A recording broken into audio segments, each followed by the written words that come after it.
Assalamualaikum warahmatullahi dan salam sejahtera.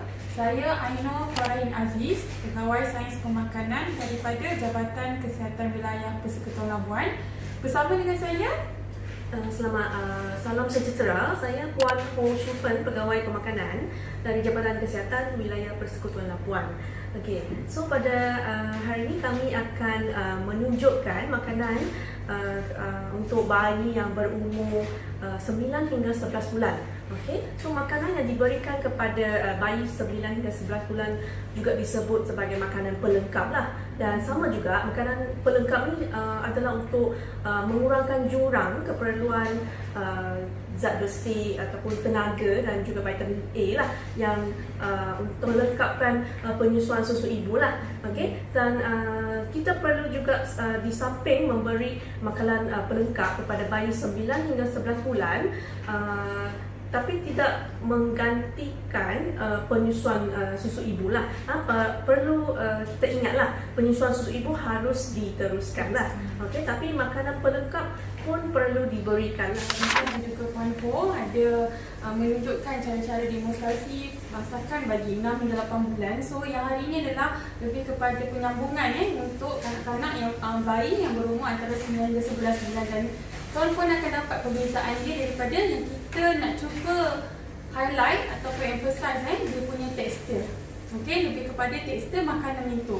Dia punya keperluan vitamin dan juga zat besi. So hari ini kami akan menyediakan sup bihun bersama dengan lobak merah dengan ubi keledek dengan kobis bunga. Okey. So hari ni apa beza dengan minggu lepas kan kita buat bubur kan yang dilecek. So hari ni kita menyediakan bihun. Dia sebenarnya bihun pun boleh juga diambil lah untuk bayi yang berumur 9 hingga 11 bulan lah. Tapi asalkan kita masak sehingga lembut lah. Okey. Dan bahan-bahan yang kita ada di sini. Okey. Bihun 15 gram. Okey. Lepas tu kita ada lobak merah. Lobak merah kita guna lebih kurang 2 sudu. Lepas tu ubi keledek 1 sudu. Lepas tu ada kobis bunga ada 1 sudu makan. Lepas tu dengan ikan tenggiri lah kita guna sini ada lebih kurang 1/4 potong lah. Semua bahan-bahan ni kita tengok di sini apa beza dia sebab dipotong kecil. Dipotong cube ke dipotong kecil. Kalau boleh dia tidak lebih daripada 1 inci lah ataupun 2.5 cm lah. Tidak besar sangat lah. Ini pun sama lah. Okay? Sebab bayi dia kalau untuk yang 6 bulan dia perlu dipuri, tapi yang untuk 9 bulan dia perlu untuk belajar untuk kunyah. Belajar untuk kunyah. Jadi kita perlu potong lah supaya dia boleh belajar mengunyah. Okay, so sekarang kita boleh buat sup bihun lah. Okay, so mula-mula kita masukkan air 400 ml lah ke dalam perut. Okay, kita buka api yang lebih kuat sikit lah. Api. Okay. Lepas tu kita masukkan lobak merah 1 sudu makan. Kita masukkan 1 sudu makan. Makan gini ya. Okey. 1. Okey, lepas tu kita masukkan ubi keledek 1 sudu makan. 1 sudu makan juga.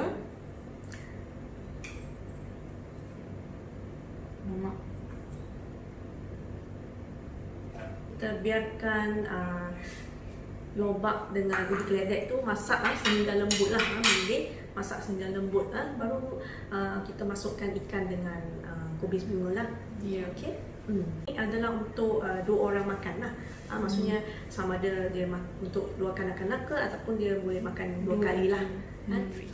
Okey, sementara kita menunggu lobak merah dengan ubi keledek untuk masak sehingga lembut, kita akan menyediakan lagi 1 menu lah. Okey, apa yang kita akan masak nanti, Ayu? Okey, menu yang kedua kita akan buat bubur ayam yang dicincang bersama dengan lobak merah. Tapi bahan-bahan dia bukan lobak merah je, sebab kita nak ada kepelbagaian warna dan juga nutrien. Okey, yang pertama kita ada bubur, kita ada nasi lah. Nasi kita guna dalam satu cawan.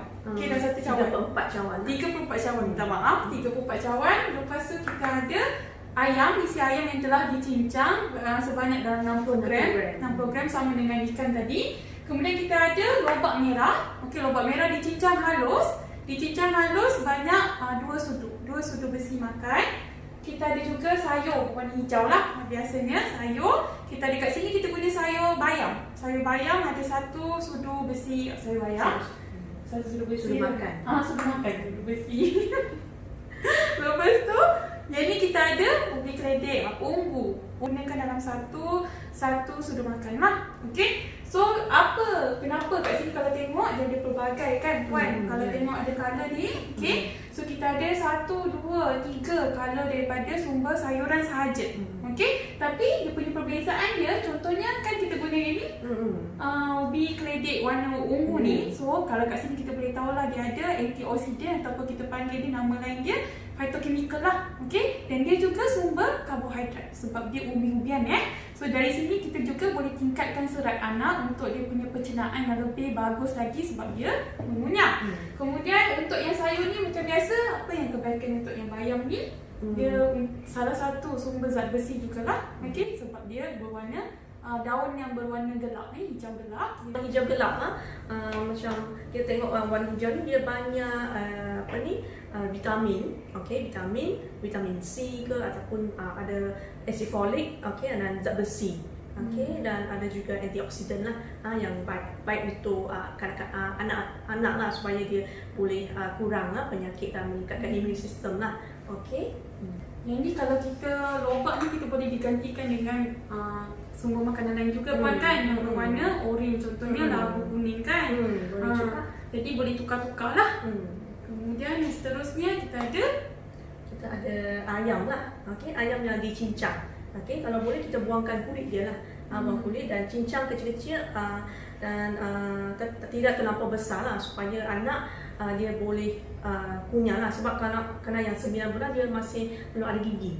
So dia kena cincang kecil lah supaya dia boleh kunyah lah. Okey, dan ada banyak protein dan zat besi lah untuk bayi lah. Okey. Sekarang kita akan mulakan untuk memasak bubur ayam cincang ni. Okey, pertama kita gunakan air yang 500 ml air lah. 500 masuk dalam periuk lah. Periuk, masukkan aja. Okey, kita masukkan 3/4 cawan nasi tadi ke dalam air yang sebanyak 500 ml yang telah kita biarkan dia mendidih biar dia menjadi bubur lah. Okey. Biarkan saja sampai nasi ni menjadi bubur. Selepas jadi bubur baru kita masukkan bahan-bahan yang lain lah. Okey. Sambil kita tunggu yang tadi tu, kita dah boleh buat dua kita dah. Masukkan ini dah lembut lah. Okey. Kita masukkan bahan-bahan lain dalam bihun lah. Sup bihun lah.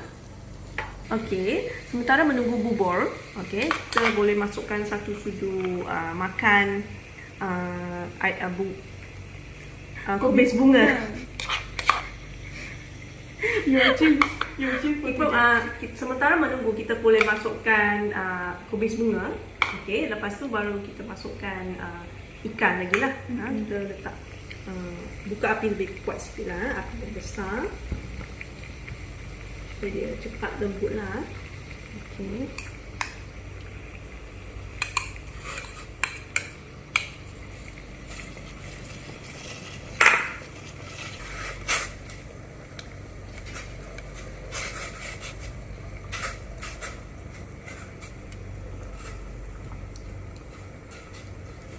A few moments later.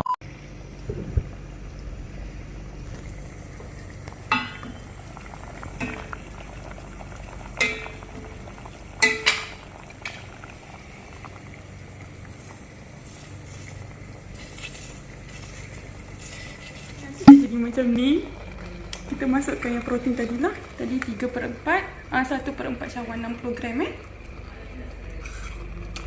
masukkan saja. Lepas tu kita gaul dulu. Lagi ayam tu masak bersama dengan bubur tadi. Okay, biar seketika. Perlahankan api. Okay, kacau biar rata. Tadi kita dah masukkan 1/4 cawan ayam yang telah dicincang ke dalam bubur tadi kan. Jadi kita perlahankan api. Lepas tu kita kacau. Bagi ayam tu betul-betul masak lah. Ayam itu masak, kita dah letak dengan bubur. Masukkan yang tadi kita punya ubi keledek purple ni kan. Yang ni kita letak 1 sudu. Banyak ni lah. Okay. Ubi keledek dan juga carrot yang dicincang halus tadi sebanyak 2 sudu. Macam ni 2 sudu. Bukan lepek, penuh, menggunung. Macam ni 2 sudu. Kacang. Sehingga bahan-bahan ni lembut lah Tami ada perasaan sesuatu tak? Apa? Tiada kan? Kita tak masuk apa-apa penambah rasa Maksudnya semua rasa-rasa manis ke ataupun rasa masin ni datang daripada bahan-bahan yang kita gunakan tadi.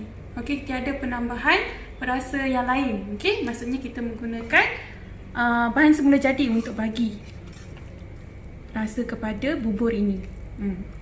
Lepas tu minggu lepas pun ada buat ikan bilis panggang tu kan. Yang tu yang kita boleh kisar, boleh letak sebagai perasa semula jadilah. Ini tak boleh guna tau yang macam cube. Semua tu cube perasa penambah rasa tu tak boleh Okey, biarkan sampai dia lembut. Kita masukkan bihun ke dalam periuk ni. Okey. Kita buka api yang lebih besar sikit. Kita masak dia sampai lembut lah. Okey. Lepas tu kita bila dia lembut nanti kita boleh potong lah kecil-kecil. Ini dipanjangkan. So baby dia susah menelan lah. So kita kena, sebelum kita bagi makan, kita perlu potong kecil-kecil ataupun lenyek dia lah. Kita masak dulu. Kalau air ni dah tak cukup, kita boleh tambah air sikit lah. Jadi kita dah masukkan tadi dan kita punya ubi keledek dengan lobak pun sudah menjadi lembut Kemudian yang last sekali, yang terakhir, kita masukkan yang bayam tadi lah. So kita masukkan ini sebagai langkah yang terakhir sebab kita tak nak bayam tu masak terlalu lama lah. Sekejap saja, kacau je dengan bubur yang panas tadi tu, kita akan selesai.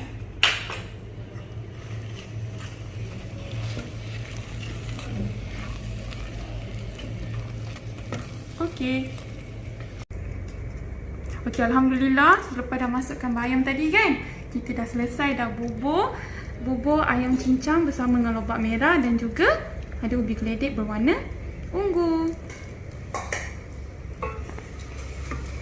Okey, yang sup mihun ni pun dah lembut. Okey, mihun. Okey, lepas tu kita lenyekkan lah. Kita potong kecil-kecil. Okey. Kalau panjang dia tak susah nak makan lah bayi, so kita potong kecil-kecil lah, pendek-pendek, ataupun kita guna gunting ke ataupun kita guna sudu ke pun boleh lah sebelum kita bagi makan lah. Okey. Kita berada di menu kita yang ketiga, iaitu snack buah-buahan untuk 9 hingga 11 bulan. So yang ni boleh dijadikan sebagai snack pada waktu petang lah. Okey, kita ada bahan-bahan dia adalah, kita ada pisang. Okey, kemudian yogurt. Yogurt ni kita letak 3 sudu makan. Okey. Kemudian mangga yang dipotong cube halus lah, cube kecil sebanyak 2 sudu makan. Dan juga oat yang kita kisar sebanyak 4 sudu makan. One more? Okey, sebenarnya kita masuk untuk anak yang bayi 9 bulan, kita beri dia yogurt. Okey, sebenarnya dia banyak khasiat lah yogurt ni, sebab yogurt ni sebenarnya diperbuat daripada susu lah. Okey, tapi dia difermentasi dan dia ada bahan bakteria yang baiklah untuk kesihatan. Okey, dan dia boleh juga membantu gastro usus anak lah, supaya penghadamannya lebih baiklah, dan boleh membantu menjauhkan menjauhkan jangkitan lah. Okey, kalau buah-buahan pisang ni dia banyak juga serat dan vitamin. Okey, dan untuk mangga sama juga, dia ada vitamin. Kita nampak dia ada warna orange kan, maksudnya dia ada vitamin A lah, yang boleh membantu kesihatan mata lah. Okey, dan ada vitamin C. Okey, dan oat ni pun dia bagus lah sebab dia ada karbohidrat. yang diperlukan untuk memberi tenaga lah kepada kanak. Jadi bila kita berikan snack buah-buahan ni, sebenarnya dia boleh mengenyangkan jugalah bayi. Okey, sementara kita menunggu untuk memberi makanan utama lah. Makanan utama kita boleh potong pisang. Okay, sebiji lah pisang ni kita potong. Lepas tu baru kita lenyit lah. Okey, kita potong kecil-kecil dulu lah supaya dia bila kita lenyit tu senang lah. Okey.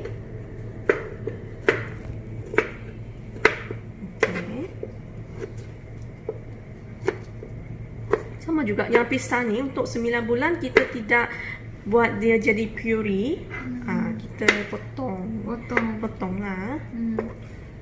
Okey, tapi yang mangga ni kita potong kecil-kecil. Tapi yang ini kita akan lenyit dia dengan yogurt lah. Yogurt ataupun kita panggil dade lah, dade. Kalau nama lain untuk yogurt ni, dia macam salah satu sumber probiotik lah. Okey, sebab dia ada good bakteria yang baik untuk mengkoloni gastro usus anak. Jadi kalau yang ni kita tambah ini sebagai prebiotik, itu makanan bagi probiotik lah. Oat sebagai contohnya. Kita masukkan yogurt lah. Okey, lepas tu baru kita lenyit lah. Lenyit.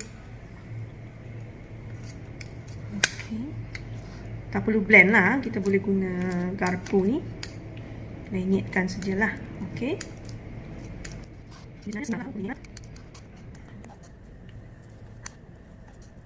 Okey, macam sekarang ni Puan Hua kita guna pisang dengan mangga kan? Yeah. Contohlah kalau dia nak guna buah lain, macam contohnya buah apple ke, buah lai ke, kiwi, boleh ke? Kalau untuk bayi yang 9 bulan ni, kalau boleh kita tidak menggunakan buah-buahan yang keras lah. Kalau boleh kita guna buah-buahan yang dia lembut lah, macam kalau betik ke, contoh buah-buahan yang lain lah. Yang lembut lah, dia boleh kunyah lah. Kalau macam buah naga buah naga. Buah naga Boleh ke? Buah naga kalau boleh kita, kalau nampak dia lembut baru kita bagi lah. Tapi kita kena lenyitkan lah. Sebab kalau boleh kan, saya rasa macam kanak-kanak ni kita kena pelbagaikan dia punya jenis buah. So maksudnya bila dia meningkat usia selama 9 hingga 11 bulan tu tak lama ya puan-puan, ada 2 bulan je. Jadi dalam masa 2 bulan ni boleh pelbagaikan dia punya jenis buah-buahan yang anak boleh makan lah. Okey, sebab dia punya teknik dia sekarang adalah lebih kepada tekstur untuk makanan itu. Kalau makanan itu kita boleh bagi dia boleh mengunyah untuk merangsang dia punya rahang dia kan, ataupun untuk gusi dan juga untuk menggalakkan pertumbuhan gigi. Okey, so itu lebih baiklah. So kita tengok sini kita tak ada simpan apa-apa gula. Kita tak ada letak apa-apa gula tambahan. Yang buah-buahan sendiri pun dia sudah ada sudah manis lah. Okey, kita nak bayi ambil makanan yang lebih semula jadilah, yang natural lah. Okey, lepas kita dah lenyit yogurt dengan pisang ni, okey, kita masukkan mangga lah. Okey, masuk dalam.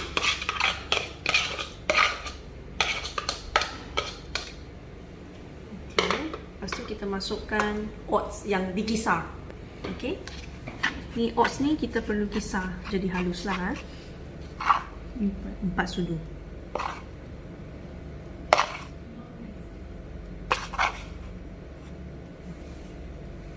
Okey. Lepas tu kita gaul dengan sebati. Ni kita gaul. Jadi kenapa kita biarkan apa tu? Mangga tu dipotong dadu kecil-kecil kan? Sebab kita tak nak semua tekstur tu semua macam bentuk macam puri. Jadi macam kanak-kanak tu atau bayi tu dia tak berusaha untuk mengunyah makanan tu. Jadi kita biarkan satu bahan tu di dalam keadaan yang apa tu potong kasar lah, supaya dia boleh mengunyah makanan tersebut. Sebab kita nak menjadikan anak 9 ke 11 bulan ni untuk makanan keluarga nanti bila dia berumur 1 tahun. Okey, supaya dia boleh merangsang pertumbuhan gigi juga. Kalau boleh kita jangan mulakan terlampau lambat lah. Kalau kita mulakan makanan terlalu lambat, jadi nanti masa dia berumur 1 tahun dia susah nak makan. Kalau kita hanya bagi dia bubur saja, bubur tapi tak ada tekstur yang begitu, yang dipotong kecil tu dia akan susah makan lah masa umur 1 tahun lah. Dan kalau tak cukup makan untuk masa umur 1 tahun, dia kemungkinan akan berat badan mungkin akan jadi risiko lah, akan rendah lah, tak cukup lah. Okey, sudah ni. Okey, lepas tu yang sebenarnya yang hidangan ni untuk 2 orang. 2 orang lah makan. Okay, kita perlu simpan di peti sejuk lah kan. Okey, kita masukkan dalam kontainer yang bertutup lah. Okay. Sebenarnya kita boleh simpan di 2 kontainer lah. Okey, sebab dia 2 orang. 2 orang. Lagipun senang sebab kalau kita tahu dah portion anak tu satu makan, kita buka satu dulu. Kemudian yang lain tu kita buka kontainer. Tidaklah bercampur balik-balik kita buka macam tu. Okey, dah siap. Tutup saja. Okey, kita akan simpan dalam peti sejuk. Okey. Alhamdulillah kita dah selesai masak untuk menu 9 hingga 11 bulan. Kita ada 3 resepi. Yang pertama sekali adalah sup bihun dengan lobak merah, ubi keledek dengan kubis bunga. Okey. Kemudian kita ada menu kedua adalah bubur ayam, bubur cincang ayam dengan ditambah dengan lobak. Okey. Dan yang menu ketiga adalah snack buah-buahan. Setiap kali kita menyediakan makanan kepada bayi perlu berkhasiat lah, okey, dan seimbang. Dan contohnya kita boleh masak bubur ke ataupun bihun ke, asalkan dia tidak terlampau keras lah. Dia kena, kalau bubur yang lembut, okey, tapi tak terlampau licin lah. Okey, kalau bihun dia terlampau macam dia panjang, kita boleh potong kecil-kecil lah supaya dia senang makan. So kita boleh lihat di sini dia banyak zat lah, banyak nutrien, okey, yang diperlukan lah untuk bayi. Okey, dan bubur pun sama, dia ada banyak warna, okey, banyak warna. Dan juga snack ni kita bagi bila perlulah. Biasanya kita untuk 9 hingga 11 bulan kita perlu beri bayi 3 hingga 4 kali makanan utama. Lepas tu 1 hingga 2 snack sekiranya perlulah. Okey. So kalau nampak anak dah lapar ke masa minum petang ke, so kita perlu beri sedikit buah-buahan ataupun snack buah-buahan lah untuk anak lah. Okey. Dan kuantiti dia pula. Okey, kuantiti untuk kanak-kanak, untuk bayi 9 hingga 11 bulan, setiap kali hidangan utama dia kena dapat 3/4 cawan. Okey, ataupun kita dalam 1 sendok setengah. Okey, dah lebih kurang dalam kuantiti macam ni untuk setiap kali makan. Baru kita tahu bahawa dia punya karbohidrat dan juga khasiat protein, sayur-sayuran dan juga biji dia yang lain cukup lah. Jadi pesan dan ringkas sebagai penutup kata kan, minta ibu-ibu yang mempunyai anak yang bersedia untuk makan setelah 6 bulan, dia hanya menyusu badan saja. Okey, preparation dia, penyediaan dia daripada 6 hingga 8 bulan dengan tekstur berbeza, dan juga 9 hingga 11 bulan dengan tekstur yang beginilah. Okey, so dengan harapan kuantiti dan juga kepelbagaian serta kekerapan untuk anak makan tu, tuan-puan perlu tahu ataupun perlu catat berapa kali patutnya anak kena makan, berapa banyak kuantiti dia, dan sumber yang pelbagai dari segi jenis dan juga warna serta apa pun dia punya tekstur lah kan. Jadi sangat penting lah kalau kita kalau boleh makanan bayi perlu disediakan lah di rumah, dan bukan hanya membeli makanan yang komersial di luar. Saya tahu di komersial di luar dia senang, okey, tapi bila kita sediakan di rumah kita boleh kontrol, kita boleh kawal tekstur dia, boleh kawal dia punya rasa, kita boleh kawal makanan apa yang kita nak beri kepada anak supaya dia lebih sihat, berkhasiat dan terus membesar dengan baiklah dan menjauhi jangkitan penyakit lah. Okey, terutamanya pada masa sekarang lah. Okey, jadi kalau ada apa-apa pertanyaan ataupun perlukan maklumat yang lebih lanjut boleh lawat kita di Facebook lah, Facebook Maklumat Pemakanan, ataupun datang terus ke Pusat Maklumat Pemakanan di Klinik Kesihatan untuk bertanya dengan pegawai pemakanan berkenaan dengan makanan yang diberikan kepada anak ataupun baby lah. Itu saja daripada kami. Selamat mencuba. Bye-bye. Selamat jumpa. Bye.